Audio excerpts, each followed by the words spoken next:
Okay, Jeff. Sorry, Jake. Jeff is the top one.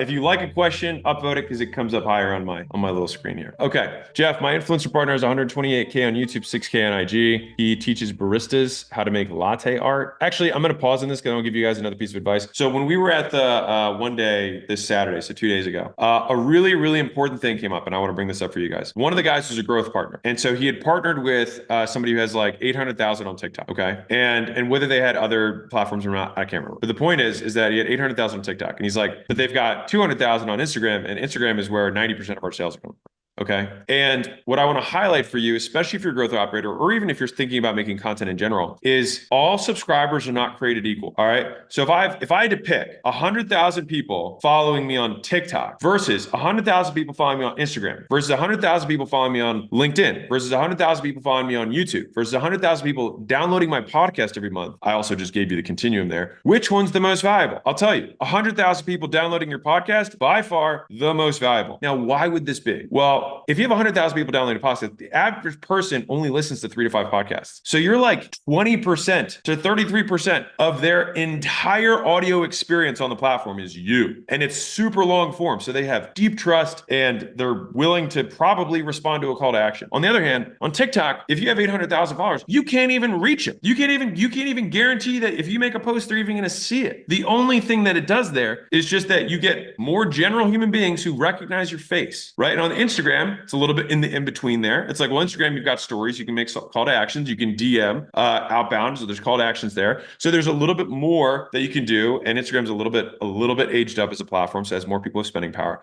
Right now, what's better than that? 100,000 on YouTube is better than 100,000 on Instagram because it's basically 100,000 short form versus 100,000 long form, right?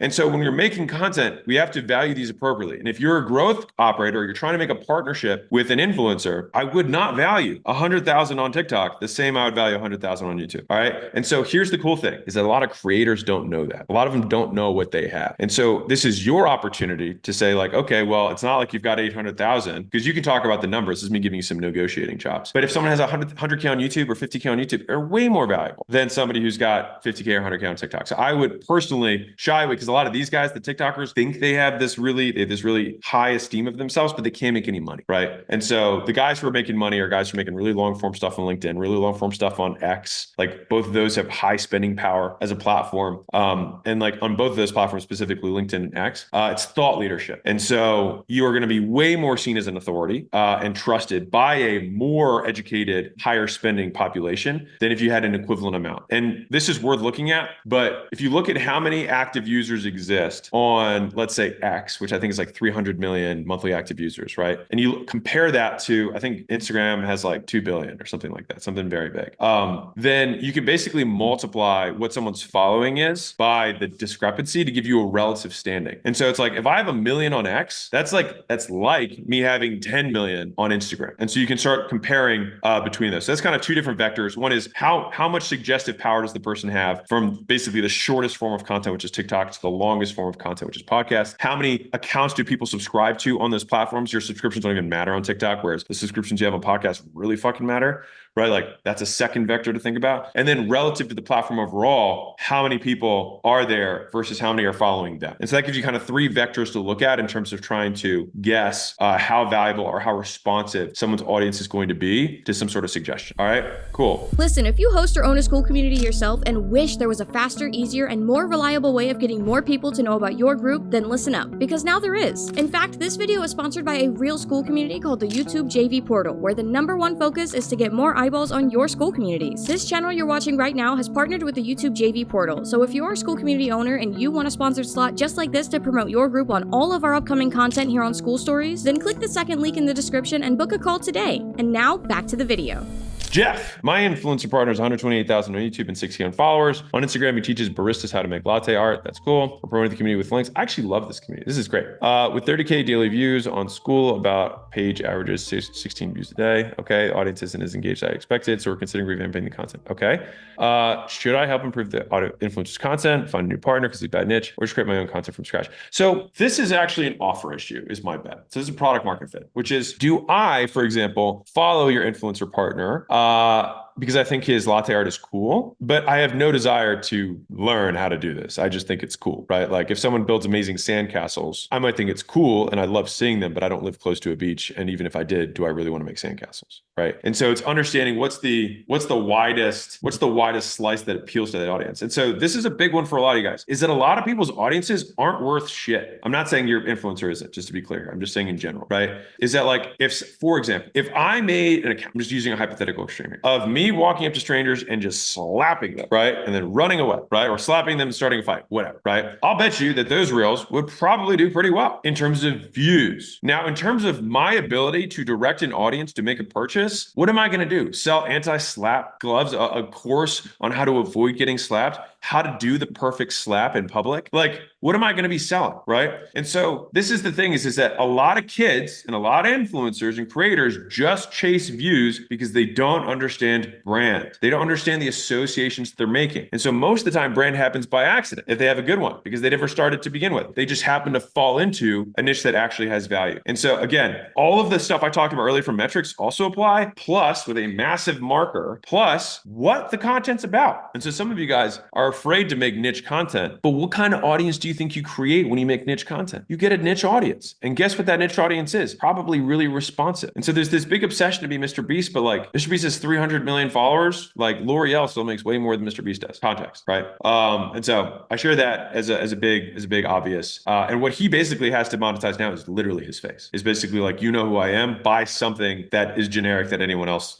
basically pick mine versus a generic product. Okay. All right. So to answer your question, you said, should I help improve his content? I would really hardcore be looking at that audience to see, like, is it baristas who are following it? Or is it people who want to make latte art who follow it? Now, you'd probably honestly have a better bet selling coffee machines. So just as like a side note there, like you'd probably have a better bet because it's a higher ticket item and people who, they're probably more coffee interested than they are coffee art. 40% are baristas in a coffee shop. That sounds absurd.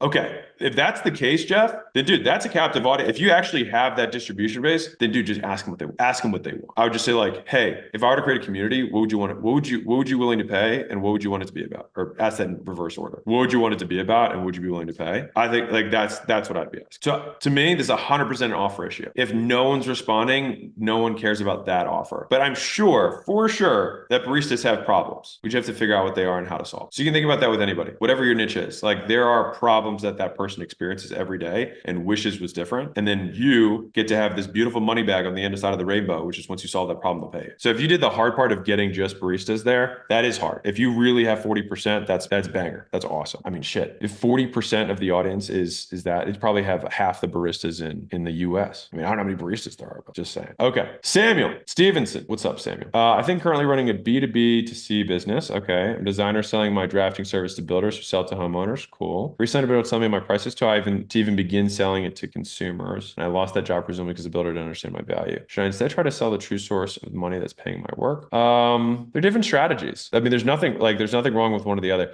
If you want to go B to B to C, then you often have to build the business around efficiency. So it's actually a volume low price play because they're going to be able to send you lots of volume. And so you want to be able to make them basically the more money you make them, the more money you'll make. It's kind of the idea. And so if it's based on volume, then I say, okay, how can I have some sort of technological advantage to making my service cheaper for me to do, cheaper and faster? And so it's like, I mean, this is tech-enabled service at its most basic form. It's like you say, hey, you currently could do this on your own and it would cost you $1,000 a month. If you pay me, you can do 200, I'll charge you 200 and you can charge $2,000 because you would normally cost you one and you pay two, but now you make 1,800. So it's like you make more money and you have less headache. Like that's a very compelling offer from that perspective. Should you try? I would, it really depends. If you're like, I think I could figure out a way to do this cheaper, then do that and keep your existing channel. Channel risk is I mean, getting a new acquisition channel is the hardest thing to do in business. And so I would prefer to just tweak the offer, especially if you're starting out,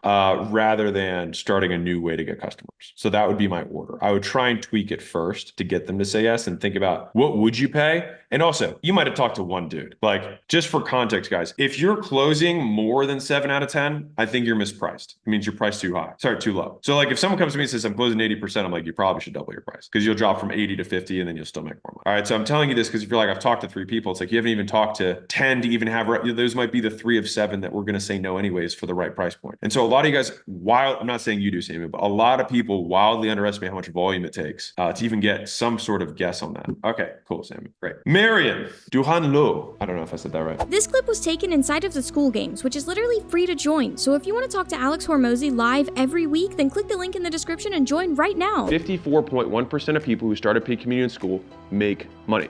Yes, you heard that right.